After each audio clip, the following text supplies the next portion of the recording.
Well guys, this might be the most desperate and embarrassing smear job that I've ever seen. In fact, it actually makes Hope Not Hate Tosspot seem like a professional outfit, and surprise surprise, it's coming from the BBC. I mean, this is a man who has embodied BBC values, has been the face of the BBC. Now, personally, I wonder if this master-level investigative work was carried out by BBC Verify and its disinformation tart, because it's on par with them using 24 fake accounts to find fake accounts the other day. So I've been seeing comments from accounts people are accusing of being fake on my undercover voters' social media feeds. These are online profiles belonging to 24 fictional people that I created based on analysis from the National Centre for Social Research.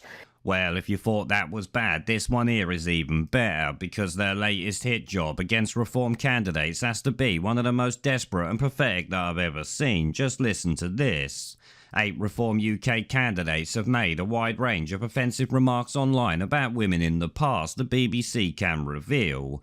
Well, fuck me, the BBC actually knows what a woman is when they need to smear Reform candidates. It's funny how that one works, ain't it?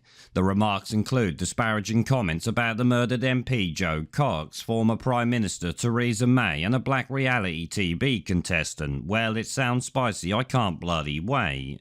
The comments, they say, were posted between 2011 and 2023, so they went back 12 years from last year, which means they must have a treasure trove of hate from these racist Reform candidates. Shit, they even warn about strong language.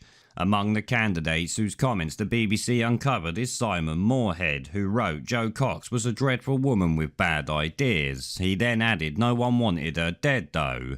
Yep, that is it. That's all they have for this candidate in 12 years, and it's simply in pointing out the fact she was a dreadful woman who didn't deserve to die. I expect you can see how this is gonna go, so let's check out the next one. Mark Cole, the candidate in Harwich and North Essex, said in a Facebook post, I accidentally switched on to X Factory. The only thing worth watching is the black bin, whoever she is. Mr. Cole deleted this comment after being approached by the BBC. Somebody call the police! So another candidate here, and the best they have is the fact that he called a black woman a black bin as he enjoyed watching her over anything else. This, I gotta say, is probably more pathetic than the first one, but they ain't finished yet. Next up, we got Andrew Banwell, the candidate for Thornbury and Yate, who referred to Mrs May as Merkel's bitch.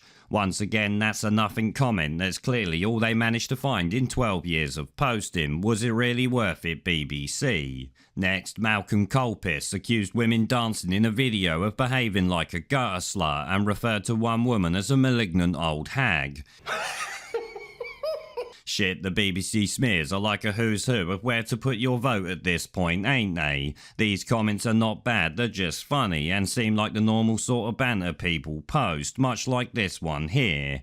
John Edwards, the candidate for Southampton Test, referred to women appearing on Love Island as thick tarts, and the former leader of the Liberal Democrats, Joe Swinson, as a gobby bird. So thick tarts and gobby bird is once again the best they found in 12 years of posting by this candidate. It does make you wonder how much this cost the BBC to do, because none of these comments are even bloody spicy in my book. Now, the rest are similar to this one, with I guess the only funny one after this being Sam Woods-Brass, the candidate for Horton and Sunderland South, who shared a photo of a raw chicken and said it reminded him of an erotic image of his girlfriend. So this guy makes a joke about his girlfriend smashed pasty and the BBC finds it and shits the bed over it. You really couldn't make it up, could ya? Now, apparently, Reform has actually seen this hit piece and finally done the right thing by telling the BBC to fuck off, which is just a shame they didn't do it when Hope Not Hate smeared them a few weeks back. I guess Nigel Farage being there must have given the Reform leadership some sort of spine at least, because we know Richard Tice didn't fucking have any. But guys, before I go, let me know if any of these comments are enough to make you not vote Reform, because I bet they're bloody not.